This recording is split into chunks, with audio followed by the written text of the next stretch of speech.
This is an interview with Marion Hasbrouck Murrin, a longtime resident and a former kindergarten teacher at Cherry Hill School in River Edge. The interview is being conducted on February 28, 1997 by Naomi Howitt, that's me. And it's part of a series of interviews being done for the River Edge Cultural Center as part of its oral history project. Before we begin, Marion, before we begin talking about River Edge, tell me something about you. Where and when were you born? I was born right in River Edge, right across from what is now Roosevelt School. Of course, it wasn't there then. But I was born there and lived there until from 1912 to 1933. And what happened in 1933? Well, my folks moved to Ridgewood, so I moved to Ridgewood with them. Okay. But then I came back in '48 and started teaching at Cherry Hill School. We'll get to that in a little while. Okay.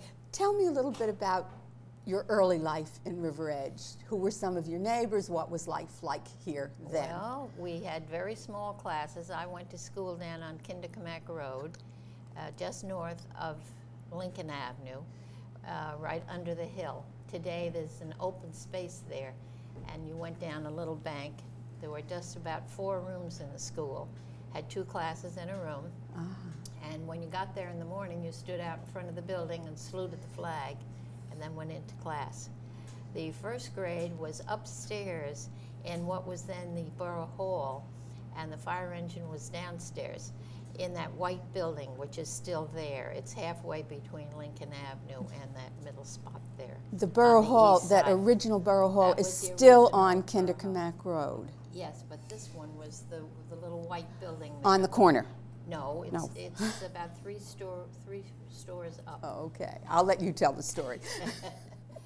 And then, of course, the post office, the little stone building that is down on the right next to the railroad track, that was our post office. And, of course, when we went to high school, you had to go down and get on the train and go to Hackensack. So when you came home, you stopped and went to the post office and got your daily mail and went home.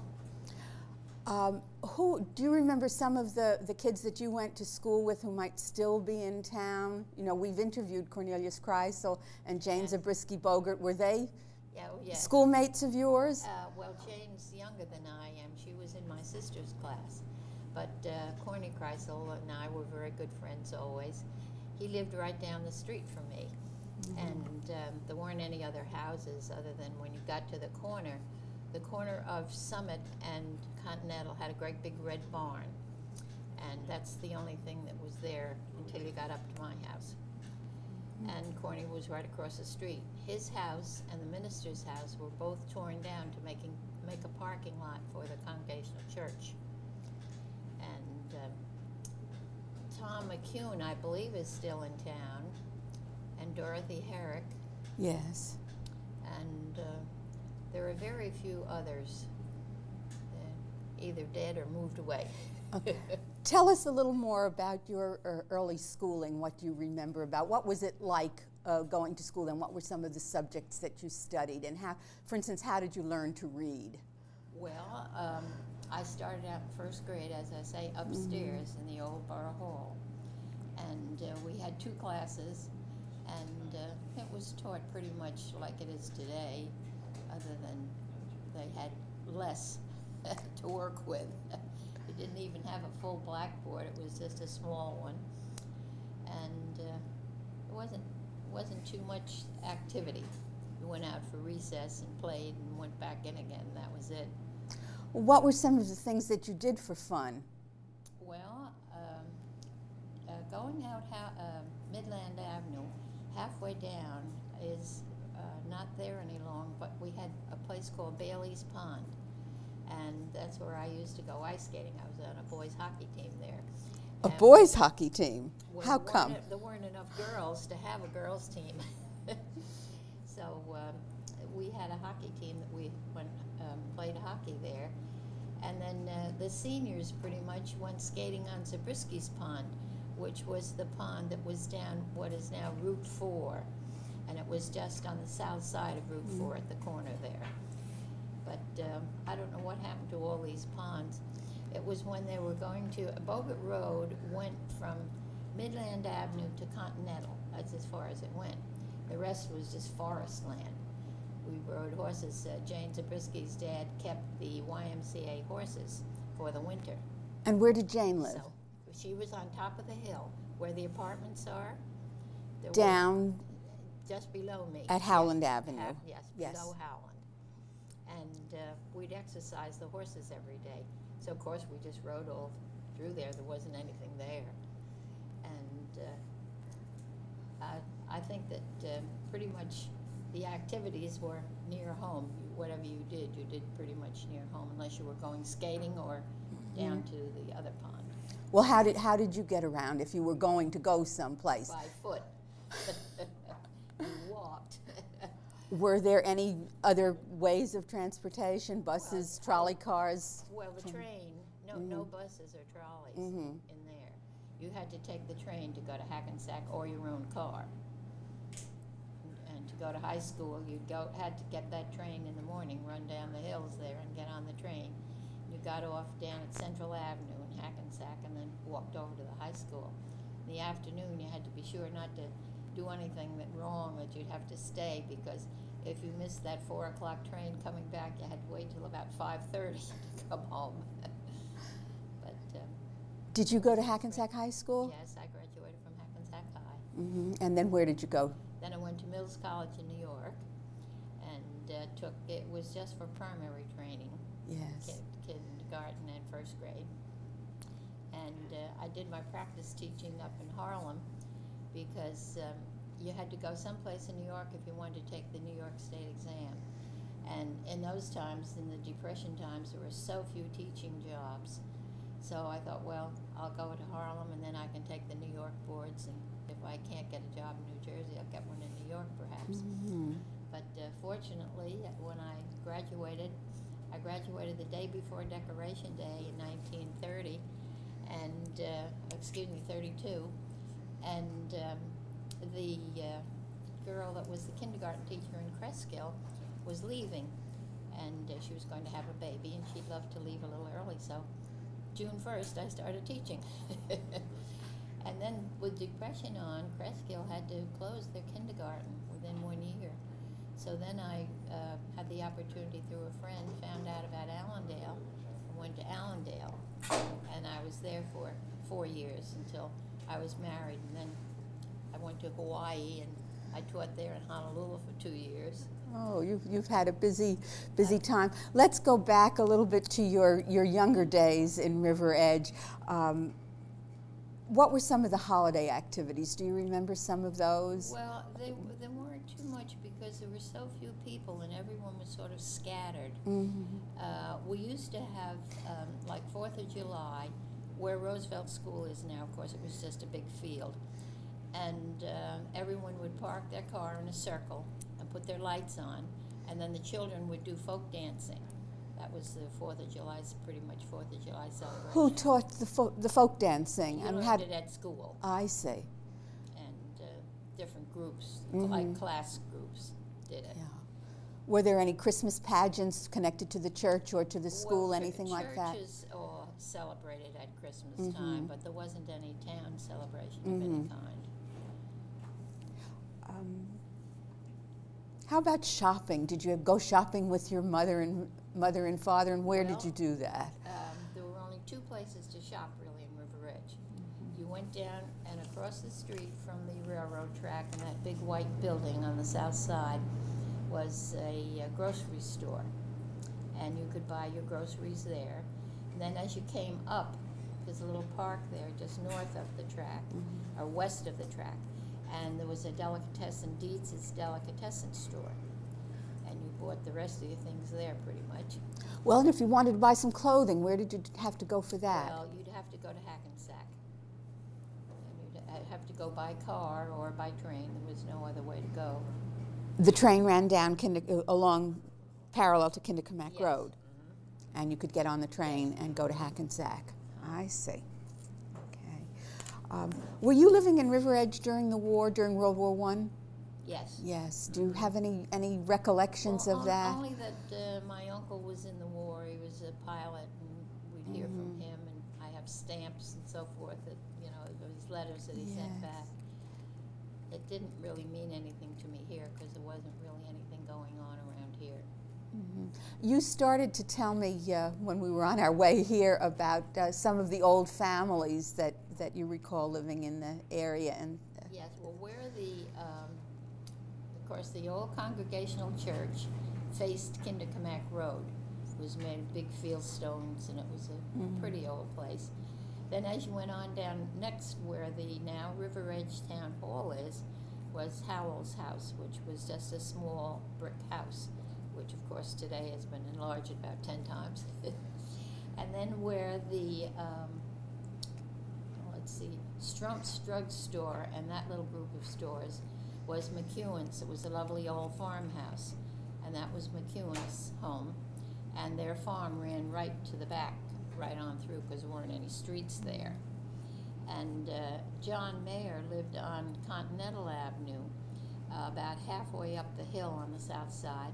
And then their farm ran down to the brook, which was about not too far in back of Roosevelt School. That's why they debated about building Roosevelt School where it is, because it blocked off Bogut Road for a whole block, and then it was so wet, the land, I didn't know how they'd ever have it for a play yard. But it has been drained, and of course it's being used today. Yes, and did you attend Roosevelt School? Yes. When did you start going to Roosevelt School? The last month of the 2nd grade, and then to the 8th. What happened to the school that you went to before? Well, that was the old school down on Kinderkamack. I just tore it down. And then you started at Roosevelt in 2nd grade to 8th grade, and then from there? Well, it was the end of the 2nd grade. I think it was like in May that the school was finished. And they opened it right away? Right. Do you remember any of your teachers? Yes. Mary E. Timpson and Miss Tuzo. She lived in Ordell. Miss Timpson lived in River Edge, right where Food Town is now. It's a high bank. If you notice now, the bank is there where those other homes are, but that bank went right out to the corner, and there were 2 homes there. And Irene Bush, who became the principal of the school there in River Edge, not too many years later, she lived there too. Well, Mrs. Bush became principal of Cherry Hill School. Yes, when it was. Yes. It was very different. There were no other houses on our street. From our house down, it was just the barn on the corner, which was fun. We'd go in there and climb up in the haystack and jump off. That was the entertainment. What was your earliest memory of River Edge? Way back. Well, I don't know. I think it was just realizing that you had freedom to just go anywhere, because it was just all farmland and woods. And as I say, the horses from the YMCA were put in Zabrisky's barn, so that we would go down every afternoon, my sister and Jane and I, and exercise the horses. We'd ride them all over town, out to Washington Spring and back was the usual trip. When did your family come to River Edge? Well, my uncle built the 3 houses there, and my 3 houses where? Right across from Roosevelt School. Okay. And then I was born in the house across from Roosevelt School. What was your uncle's name? Vanderbeck, Harry Vanderbeck, and he also built many other homes in River Edge. When the new streets started to be put up, why he was putting them up, and then his son was in business with him, and he carried the business on. Of course, today he has retired too. Okay, so your mother was a Vanderbeck? No. No? All right, No. Tell me the family. No, my mother was from Hackensack. She grew up in Hackensack, and she was born in Matawan, New Jersey, but she grew up in Hackensack. I'm just trying to get from Hasbrouck to Vanderbeck. Oh, well, Vanderbeck, his wife was my father's sister. Okay. So we're all Hasbrouck. Okay. And so your mother came here to live when Well, She met my dad in Hackensack, and then when they were married, of course, they had the house built there. In River Edge. And that was the house that you were born in. Right. And lived in. Until you moved away. Yes. And when did you come back to River Edge? 1948. Did it look very different then? Oh, yes. How was it different? Well, all these streets that you wonder where you are. You think you're in the city somewhere. And it reminded me, I used to speak with my grandmother about it. She said, oh, you can't realize what things like that are unless you did like I did. She was born in on a farm in 123rd Street in New York. So you can imagine what a difference it would be for her to see New York in just about 50 years, and it's the way it is here to see the difference in River Edge even in the last 50 or 60. Did your grandmother ever come out to River Edge to visit? Oh, yes. Oh, yes. And how did she get here? Well, she married my grandfather, and they had a farm. If you go over Howland Avenue and dead end and turn right, today there's a stand there, and next to it a house. Well, that's where they lived for years, and of course there wasn't any Forest Avenue, so their farm went right on back up to what's the next one? Farview. Farview. Yeah, their farm went right back to Farview Avenue. So she lived in Paramus. Yes. I see. It was called Spring Valley. Yes, yes. Well, your family really goes way back in Yes, this neighborhood. Great uncle, his ashes were sprinkled along the railroad track in Hasbrouck Heights, and that's how the town got its name, Hasbrouck. And then my father's grandmother, or great-grandmother's husband, was the preacher at the old Paramus Church for 40 years. He preached English in the morning and Dutch in the afternoon.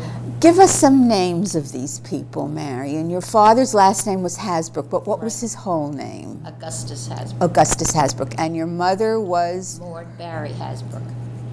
Okay, and any other family names that would sound familiar to people living in this area, because these are all good Dutch names that we've heard as street names or town names as Hasbrouck Heights. Well, as I say, the McEwen family, and I'm sure that the one boy still lives in town. And I'm trying to think. No, I was wondering about your family, if there are any family. other family names that would be familiar to us Well, as Gladys Van de Beek, she's still alive, my cousin. And where does she live? She lives in Ridgewood now. I see. And But she lived in River Edge? Oh, yes. Well, see, she lived the second house from me. Her mother was my father's sister. And we were, the three relatives lived in a row. Okay. Let's come forward a little bit to 1948 when you came back to River Edge and started teaching in Cherry Hill. It was different from your recollections of the little school in the hollow. Were the methods that you used to teach kindergarten different from those that you recall being used to teach you? Oh, yes. I think in the old days they tried to just concentrate on reading, writing, and arithmetic. And later on, I think you tried to have the children interested in everything they did, and sort of build self-confidence, especially in little ones. I always tried to. Well, you just mentioned about reading, writing, and arithmetic when you were going to school. Do you recall the kinds of books that you used? Any favorite books when you were a child, or books that you recall using to learn to read? No, they were all school books. You didn't go to the library, and of course there wasn't any library, but you didn't really have other books other than what you got in school. And they were just the simple ones. Anything else that you can think of that you'd like to share with us from your girlhood? Well, talking about books, it's a little funny story. Everyone thinks it's strange. As a child, I always loved to read, and when I was in about, I guess the 3rd grade, I'd get in bed at night and read under the covers with a flashlight. And my sister had an adjoining bedroom, and she'd come in and see me there and tell my mother that I was doing it and I wasn't going to sleep. My mother was sure that I'd need eyeglasses by the time I was in the 4th grade. So, of course, now my sister wears glasses and I don't. So I said, well, after 85 years, I think it did my eyes good to read with a flashlight.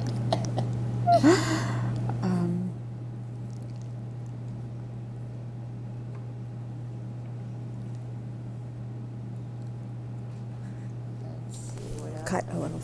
Can you cut? Yeah. Marion, a while back you told us about going shopping in the stores along River Edge Road. Was there any other way to get groceries besides having to go down to the shops? Yes, there was a man named Dick Randall, and he came around with an open truck. And you could go out to the truck and look through it, see what you wish to buy. Or he would come to the door and read off a list of what he had that day and bring it to your door. Did he just have fresh fruits and vegetables, or were there groceries or meats? What kinds a of few things? Groceries, not too many. Nothing that would be heavy. You know, like today, of course, I don't think we ever had bottles of Coke anyway, but there wasn't anything heavy. Once in a while he had milk, but the milkman was separate and came to your door himself. Every morning you got your own milk delivery.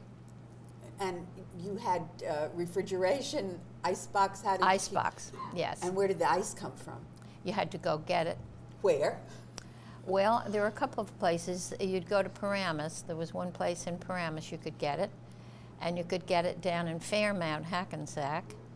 Was there some place where they cut the ice? Did they make the No, ice? it was in a great big building, you know, and laid on straw. They'd yank it out and weigh it and give it to you. And then you brought it home and Yes. put it in the ice box. Right. And about how often did you have to go in and get more ice? Well, depending on the weather. In the summer, you went about every other day. And how about food shopping then? How often would you have gone food shopping? Well, usually about once a week. That would be all. Remember how much things cost in those days? You know? Well, I really don't remember too much, but I would say bread was like 7 cents a loaf, and so many. And going to the movies, I think 15 cents was the highest we ever paid. Where was there a movie theater? In Hackensack, there were 3. 3. Yes. And where were the old on Main Street? The old Lyric Theater was the first one, and they used to have a lot of programs that the children would take part in. If you went to a dancing class, once a year the dancing class would put on a program down in the Lyric Theater. Or if they put on a program in Hackensack High School that was exceptionally nice, then they'd put that on in the Lyric Theater for everyone to see. These were silent movies or talkies? Oh no, silent movies. Black and white, of course. Yes. Any favorite actors and actresses that you recall from those days? Lillian Gish, perhaps? Well, I really didn't go too much. I didn't care too much about that. I went in more for sports. Horseback riding? Horseback riding mainly. Yes. Ice skating. Ice skating, yes. What did your father do? My father was an electrical contractor in Hackensack all of his life. So he helped to build homes and buildings in Yes. the area? Mm-hmm. Yes, he wired all Bergen Pines hospitals and most of the schools and homes. Mm-hmm. How was his business during the Depression? Well, it was slow, but we didn't have to worry like some people did, because it wasn't the fact you were losing your job. That was the main thing that was so hard for so many people, especially people in River Edge who went on the train to New York, and then suddenly they didn't have any job, and there were so few jobs around here, so that they were very hard pressed. Do you remember what kinds of things some of the people did who worked in this area besides farming or small businesses? Well, just a few of the tradespeople, that's about all. And I think there was one lawyer in town, and of course you went to the Borough Hall and paid your taxes and all that sort of thing. There was just one person, just like in that little post office down there. Mrs. Brown was there for many years, and just one person. when I go in the post office today and see 9 people standing in a row waiting to get some stamps, I can't believe it. Do you remember what the post office looked like on the inside? Yes. Tell us about It was just an open area, and all the boxes. You had your own little mailbox. And if you didn't have the key, you just asked Mrs. Brown to please give you your mail. Did she ever give you a hard time? No. She knew everyone in No, town? she knew everyone in town. And she lived on the corner of Webb Avenue and Summit. And I used to walk to school with her son. And I'd walk up to the corner and meet him, and then we'd go down Webb Avenue to Kindercamack, and then up Kindercamack to school. Was there a police force in town then? Do you remember anything about a police force? No, I don't think so. I don't remember any. Never got in trouble then? Well, I don't think there was any. I think we had Bergen County police. If you had any trouble, you call the Bergen County police. Were there any doctors in town? You mentioned a lawyer. Were there any medical services? Dr. Gittleson, I think, was one of the first ones. Did you use him as a yes, family doctor? Yes, we did. Uh-huh. Yes, we loved him right to the end. I think, then of course later on there were several others that came in.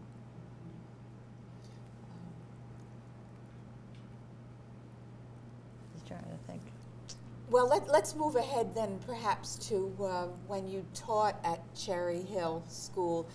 Any memories that you have of that? You were a much beloved kindergarten teacher. Well, one day a mother came and she said, "Oh, my son was up last night after 12 o'clock. We heard him going downstairs. We went to see what was going on," and said, "Where are you going?" He said, "I'm going down to live with Mrs. Murrin because she loves me." So do we, and I thank you for this interview.